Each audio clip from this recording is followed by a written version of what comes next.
Hello friends, स्वागत है आप सभी का आपके अपने YouTube channel Ranjana rock nursing में। और आज हम पढ़ने वाले हैं माला डी जो गर्भनिरोधक गोली होती है उसके फायदे और नुकसान के बारे में।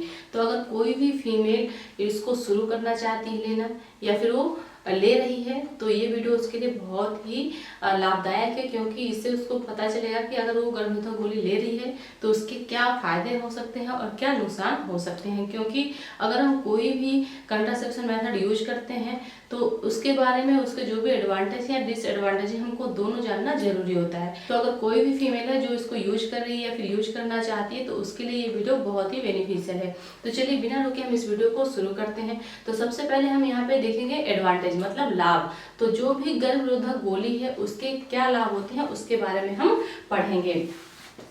तो इसका सबसे जो फर्स्ट पॉइंट है वो क्या है, इट्स इजली अवेलेबिलिटी। मतलब कि जो माला डी या फिर माला एन गर्भनिरोधक गोली होती है ये आराम से इजीली मार्केट में अवेलेबल है या फिर गवर्नमेंट सेक्टर में भी अवेलेबल है। ये आराम से मिल जाती है। अगर कोई भी फीमेल या फिर मेल इसको लेना चाहते हैं तो अगर वो मार्केट में इसको लेते हैं तो माला डी के नाम से मिलेगी या फिर सहेली के नाम से मिलती है, सखी के नाम से मिलती है, इसके बहुत सारे नाम हैं। लेकिन अगर वो गवर्नमेंट सेक्टर से लेना चाहते हैं तो फिर उनको माला एन के नाम से मिलेगी। दोनों का काम एक है, दोनों में हार्मोन्स भी एक हैं, दोनों एक तरह से ही फंक्शन करती हैं और दोनों के एडवांटेज और डिसएडवांटेज भी एक ही हैं, सिर्फ इनका नाम अलग है। तो जो सबसे पहला इसका एडवांटेज है, सबसे पहला लाभ है वो ये है कि ये बहुत ही आराम से हर व्यक्ति को मिल जाती है। नेक्स्ट इसका सेकंड पॉइंट है, it's cheapest method of contraception. इसमें चीपेस्ट मेथड क्यों कहा गया है, ये इसलिए कहा गया है क्योंकि अगर आप माला डी लेते हैं तो जो माला डी होती है ये नॉन गवर्नमेंट सप्लाई है, मतलब ये प्राइवेट सेक्टर की सप्लाई है। तो जब आप प्राइवेट सेक्टर से लेंगे, किसी भी मेडिकल स्टोर से लेंगे तो वहां पे आपको कुछ पैसे पेड करने पड़ेंगे, इसीलिए यहाँ पे ये बात कही गई। तो उसका एक फायदा ये भी है कि ये बहुत ही सस्ते दामों में मार्केट में अवेलेबल है। अगर आप गवर्नमेंट सेक्टर से नहीं ले रहे हैं, अगर आपके आसपास कोई ऐसी मेडिकल शॉप है जहाँ से आप इसको परचेस करना चाहते हैं तो ये बहुत ही सस्ते दाम में आपको मिल जाएगी। अदर जितने भी कंट्रासेप्शन मेथड हैं वो थोड़ा सा महंगे हैं, उनकी अपेक्षा ये जो गर्भनिरोधक गोली है ये क्या है, ये सस्ती है, इसलिए ये इसका एक अच्छा लाभ है। उसके बाद थर्ड इसमें पॉइंट है, इट्स रिलायबल मेथड। मतलब कि ये बहुत ही विश्वसनीय तरीका है, मेथड है, किस चीज का, कंट्रासेप्शन का। क्यों? क्योंकि अदर जो भी कंट्रासेप्शन के मेथड होते हैं उनमें फेल होने के चांसेस होते हैं, लेकिन जो हार्मोन गर्भनिरोधक गोलियां हैं, जो भी आप माला डी माला एन गर्भनिरोधक गोली यूज करते हैं उसके फेल होने के चांसेस रेयर हैं। मतलब अगर हम बात करें तो 0.01% है, बाकी 100% सिक्योरिटी देती है इस बात की कि आपको जब तक आप चाहें, जब तक आप इसका यूज करते हैं तब तक आपको किसी भी तरह की प्रेगनेंसी कंसीव नहीं होगी। बस इसमें एक बात का ध्यान रखना है कि आप जो भी गोली ले रही हैं वो कंटिन्यू लेनी है और एक फिक्स टाइम पे लेनी है। तो इसलिए बोला जाता है कि अधिक सुटेबल ये रहता है कि फीमेल्स इसको रात में लें, खाना खाने के बाद एक गोली डेली लें। नेक्स्ट इसका एडवांटेज है, it's reduce risk of breast cancer. तो देखिए इसका एक अच्छा जो लाभ है, सबसे बढ़िया एडवांटेज जो है वो ये है कि जो ब्रेस्ट कैंसर होता है फीमेल्स में अभी ये सबसे ज्यादा पाया जा रहा है, उससे ये क्या करता है, रिड्यूस करता है। मतलब उसके जो रिस्क होते हैं, ब्रेस्ट कैंसर होने के जो चांस होते हैं उनको ये कम करता है। तो अगर कोई भी फीमेल गर्भनिरोधक गोली ले रही है तो उसका ये सबसे बड़ा फायदा है कि उसको ब्रेस्ट कैंसर होने के रिस्क कम से कम रहेंगे। फिफ्थ पॉइंट है, provide relief from menstrual cramp। देखिए बहुत सारी जो फीमेल्स होती हैं उनको शिकायत होती है कि जब भी उनको पीरियड आने वाला रहता है तो उस दौरान उनको बहुत ज़्यादा एब्डोमिनल पेन होता है, जो कि लोअर साइड में होता है, मतलब लोअर एब्डोमिनल पेन बहुत ज़्यादा होता है, बैक पेन भी होता है। तो जो भी एब्डोमिनल क्रैम्प होता है मेंस्ट्रुअल के पहले या फिर मेंस्ट्रुअल के समय, तो वो क्या होता है, वो भी कम होता है। किससे? अगर फीमेल जो भी गर्भनिरोधक गोली है उसका यूज कर रही है तो उससे।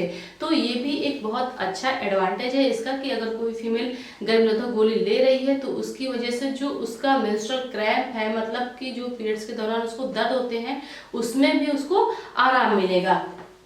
नेक्स्ट इसका 6 पॉइंट है, prevent from ovarian and uterine cancer. देखिए ये भी बहुत अच्छा फायदा है गर्भनिरोधक गोली का कि जो भी फीमेल इसको ले रही है, इसका सेवन कर रही है, उसको जो ओवेरियन कैंसर होता है, मतलब कि जो अंडाशय का कैंसर होता है, या फिर जो यूट्राइन कैंसर, मतलब कि जो गर्भाशय का कैंसर होता है, इन दोनों से उसको सुरक्षा प्रोवाइड करती है। उन दोनों के मतलब ये जो कैंसर है, ओवेरियन कैंसर या फिर यूट्राइन कैंसर, इसके होने के चांस कम रहते हैं। 7th एडवांटेज है रिड्यूस एक्नी, मतलब अगर किसी भी फीमेल को फेस पे कील मुहासे हैं तो मतलब उनको भी ये कम करता है। अगर कोई फीमेल गर्भनिरोधक गोली ले रही है तो उसकी वजह से उसका जो फेस है वो भी क्या होगा, साफ सुथरा रहेगा। नेक्स्ट इसका एडवांटेज है मेकिंग पीरियड रेगुलर, मतलब अगर किसी भी फीमेल का जो पीरियड है, मेंस्ट्रुअल साइकिल है, वो इरेगुलर है, अनियमित है, तो इन गोलियों का यूज करने से, इन गोलियों का प्रयोग करने से उसका जो पीरियड होगा वो भी क्या होगा, रेगुलर हो जाएगा। और जब पीरियड रेगुलर होगा तो इसका एक एडवांटेज ये होगा कि वो क्या होगा, फीमेल को एनीमिया से पहले से ही प्रिवेंट करने का काम करेगा। तो ये भी एडवांटेज हो गया, प्रिवेंट फ्रॉम एनीमिया। क्योंकि अगर किसी भी फीमेल को इरेगुलर ब्लीडिंग हो रही है तो इसकी वजह से ब्लड लॉस उसके बॉडी से ज्यादा हो रहा है, तो उसको एनीमिक होने के चांस भी ज्यादा रहेंगे। तो जब ये पिल्स उसको, जो उसका मेंसेस है उसको रेगुलर कर देगी, तो उसको पीरियड भी टाइम से आएंगे, तो जो भी एनीमिया होने के चांस है वो क्या होंगे, कम हो जाएंगे। तो इस तरह से ये उसको इनडायरेक्टली क्या कर रही है, प्रिवेंट कर रही है, किससे, एनीमिक होने से उसको बचा रही है। Next 10th and last advantage है माला डी एंड माला एन का, it does not interrupted in quanta, मतलब कि जो मेल और फीमेल का फिजिकल रिलेशनशिप होता है उसको किसी भी तरह से ये गर्भनिरोधक गोलियां इफेक्ट नहीं डालती हैं, उन पर किसी भी तरह का प्रभाव नहीं डालती हैं, किसी भी तरह से उसको प्रभावित नहीं करती हैं। बहुत सारे मेल और फीमेल को ये भ्रम रहता है, उनके माइंड में ये सेट हो जाता है कि अगर वो कंट्रासेप्शन मेथड में जो हार्मोनल पिल्स होती हैं उनको लेते हैं तो इसकी वजह से फिजिकली वो फिट नहीं रहेंगे, या फिर जो उनका फिजिकल रिलेशनशिप है वो क्या होगा, वो प्रभावित होगा। पर ऐसा नहीं है, ये एक भ्रम है, ये किसी भी तरह का कोई प्रभाव मेल या फीमेल के ऊपर नहीं डालती है, बल्कि इससे जो फीमेल्स होती हैं उनको बहुत सारे लाभ हैं, जो अभी मैंने आपको बताया कि अगर उनका जो पीरियड है वो इरेगुलर है, असामान्य है, तो वो क्या होगा, रेगुलर हो जाएगा। अगर मेंसेस के दौरान उनको बहुत ज्यादा दर्द होता है तो उससे में भी उसको आराम मिलेगा। इसके साथ ही जो फीमेल्स को ओवेरियन कैंसर होता है या फिर यूट्राइन कैंसर होता है, फिर ब्रेस्ट कैंसर होता है, उससे भी ये बचाव रखती है। और सबसे बड़ी बात तो ये होती है कि हर जगह अवेलेबल है, इजिली आराम से मिल जाती है, और फीमेल्स इसका इजिली यूज भी कर सकती है, और ये बहुत ही सेफ होती है। तो इसके ये 10th एडवांटेज हैं, ये इसके लाभ हो गए। अब हम देखेंगे कि जो भी फीमेल्स इसको यूज कर रही है उससे उसको क्या क्या नुकसान हो सकते हैं, क्योंकि अगर हम किसी चीज का फायदा जानते हैं तो उसका नुकसान जानना भी जरूरी है। तो हम देखेंगे इसके डिसएडवांटेज। तो फर्स्ट इसमें पॉइंट है स्पॉटिंग बिटवीन पीरियड्स, मतलब कि जब भी फीमेल्स को पीरियड्स होता है मे बी उसके बीच में एक पीरियड से लेके दूसरे पीरियड्स का जो साइकिल होता है मे बी उसके बीच में उसको स्पॉटिंग हो सकती है, मतलब उसको ब्लीडिंग हो सकती है। ये इसका डिसएडवांटेज है। ऐसा नहीं कि ऐसा हो ही, किसी किसी फीमेल में ऐसा हो सकता है, क्योंकि जब फीमेल्स ये गोलियां लेना शुरू करती है तो उसके अंदर हार्मोनल चेंजेस होते हैं, क्योंकि ये हार्मोनल ओरल पिल्स हैं। तो जब वो लेगी इसको तो उसकी वजह से क्या होगा कि फीमेल में हार्मोनल चेंजेस होंगे। जब हार्मोनल चेंजेस होंगे तो कुछ प्रभाव ऐसे होंगे जो फीमेल्स के अंदर दिखाई देंगे। तो उसमें एक ये भी है कि मे बी उसको स्पॉटिंग हो सकती है फिर नहीं हो सकती है, दोनों चीजें हैं। डिसएडवांटेज में क्या होता है कि बस कुछ चीजें होती हैं, लेकिन एडवांटेज में क्या होता है लगभग लगभग सभी चीजें होती हैं। नेक्स्ट इसमें है नोजिया एंड वोमिटिंग। जब फीमेल स्टार्टिंग में जो पिल्स होती हैं उनको लेना शुरू करेगी, जो गर्भनिरोधक गोलियां उनको लेना शुरू करती है, तो मे भी किसी किसी फीमेल को नोजिया या फिर वोमिटिंग लगता है, मतलब उसका जैसे लगेगा कि उसको जी मिचला रहा है, उसको वोमिटिंग होगी।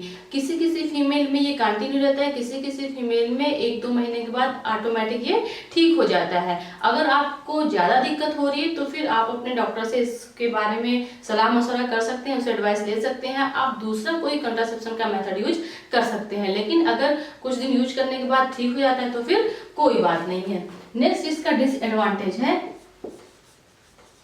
हेडेक, मतलब किसी किसी फीमेल को सर दर्द की भी शिकायत रहती है। बहुत सारी फीमेल ये कंप्लेन करती हैं कि जब से मैं ये गोली ले रही हूँ, गर्भनिरोधक गोली ले रही हूँ, तब से मुझे हमेशा सर में मीठा मीठा दर्द बना रहता है। तो यहाँ पे मैं बताना चाहूंगी कि अगर किसी भी फीमेल को माइग्रेन की समस्या है तो ऐसी फीमेल्स को ये टैबलेट्स, ये गोलियां, गर्भनिरोधक गोलियां नहीं लेनी चाहिए, उसकी समस्या बढ़ सकती है। तो ये इसका डिसएडवांटेज है। फोर्थ है ब्रेस्ट टेंडरनेस। तो ये भी हार्मोनल इम्बैलेंस की वजह से हो रहा है। बहुत सारे फीमेल जब गोलियां लेना शुरू करती है तो फीमेल्स में कुछ चेंजेस होते हैं हार्मोन से रिलेटेड, तो इसकी वजह से क्या होता है कि जो ब्रेस्ट होते हैं उनमें थोड़ा कड़ापन महसूस होता है, लेकिन कुछ दिन बाद ये भी ठीक हो जाता है, नॉर्मल हो जाता है। फिफ्थ इसका डिसएडवांटेज है वेट गेन। मतलब अगर कोई भी फीमेल है वो हार्मोनल पिल्स ले रही है, माला या फिर माला यानी फिर अदर कोई भी गर्भनिरोधक गोली ले रही है, तो मे भी उसका जो वजन है वो बढ़ सकता है। ये तभी होता है जब कोई फीमेल कंटिन्यू लॉन्ग टाइम तक इसका सेवन करती है। अगर कोई भी फीमेल है वो 6 महीने तक ओरल पिल्स का यूज करे, उसके बाद 2-3 महीने के लिए होल्ड कर दे, फिर 6 महीने यूज करे और 2-3 महीने के लिए होल्ड कर दे, अगर वो ऐसे करके करती है तो उसको वेट गेन नहीं होगा। लेकिन अगर कोई फीमेल लॉन्ग समय तक, मतलब अगर 1 साल या फिर उससे अधिक समय तक लगातार इसको खाती है तो इसकी वजह से उसको वेट गेन हो सकता है। और अगर वेट गेन होता है तो फिर उसको बहुत सारी बीमारियों होने के भी चांस रहते हैं। जैसे अगर वेट गेन होगा तो ओबेसिटी स्वाभाविक ही होगी, और जब ओबेसिटी होगी तो फिर बीपी की प्रॉब्लम हो सकती है, कार्डियोवैस्कुलर प्रॉब्लम हो सकती है, ज्वाइंट की प्रॉब्लम हो सकती है। तो ये सुझाव दिया जाता है कि अगर कोई भी फीमेल है वो गर्भनिरोधक गोली यूज कर रही है तो वो एक बीच में इंटरवल करे, 6 महीने के बाद 2-3 महीने का इंटरवल करे, उसके बाद फिर से वो स्टार्ट करे। इससे क्या होगा कि उसको वेट गेन वाली समस्या नहीं होगी। 6 है वजाइनल डिस्चार्ज। ये भी एक कॉमन सा डिसएडवांटेज है, सामान्य सा डिसएडवांटेज है कि अगर कोई फीमेल गर्भनिरोधक गोली स्टार्ट करती है तो उसके बाद उसको उसकी कंप्लेन आती है कि उसको वाइट डिस्चार्ज जैसा हो रहा है, वजाइनल डिस्चार्ज हो रहा है। तो ये नॉर्मल होता है, लेकिन अगर ये लंबे समय तक चल रहा है तो इसके लिए आपको अपनी जो भी डॉक्टर्स हैं उन्हें से सलाह ले लेनी चाहिए। लेकिन ये कुछ दिन बाद अपने आप ठीक हो जाता है। अगर नहीं ठीक होता है तो फिर हमें डॉक्टर की एडवाइस लेनी चाहिए। 7th डिसएडवांटेज है मिस्ड पीरियड।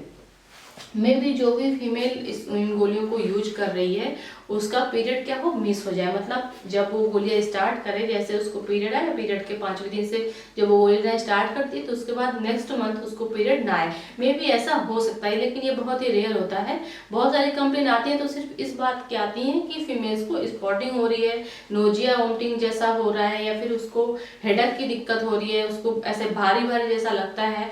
तो ये सारी कंप्लेन्स आती हैं। अब इसका जो सबसे बड़ा डिसएडवांटेज है वो ये है कि जब कोई फीमेल दोबारा प्रेगनेंसी कंसीव करना चाहती है, मतलब कि अगर वो इनका सेवन स्टार्ट कर देती है, जो भी गर्भनिरोधक गोलियां हैं वो ले रही है, उसके बाद वो प्रेगनेंसी कंसीव करना चाहती है तो वो गोलियां लेना बंद कर देती है, तो इसके बाद क्या होता है कि सबसे ज्यादा चांसेस होते हैं इक्टोपिक प्रेगनेंसी होने के। किस चीज के होते हैं? इक्टोपिक प्रेगनेंसी होने के।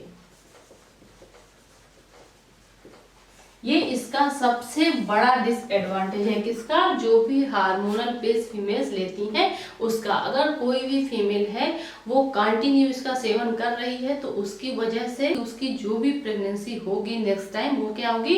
इक्टोपिक होगी। तो इसलिए इसका ये सबसे बड़ा क्या है? डिसएडवांटेज है। इसके साथ ही इसमें एक पॉइंट और है कि जो भी फीमेल्स लंबे समय तक इसका सेवन करती हैं, मतलब 3 साल 4 साल 5 साल इस तरह से इसका सेवन अगर करती हैं तो उनमें जो गॉल ब्लैडर की डिजीज होती है उसके होने के चांसेस बहुत ज्यादा होते हैं। कौन सी डिजीज? Gall bladder disease.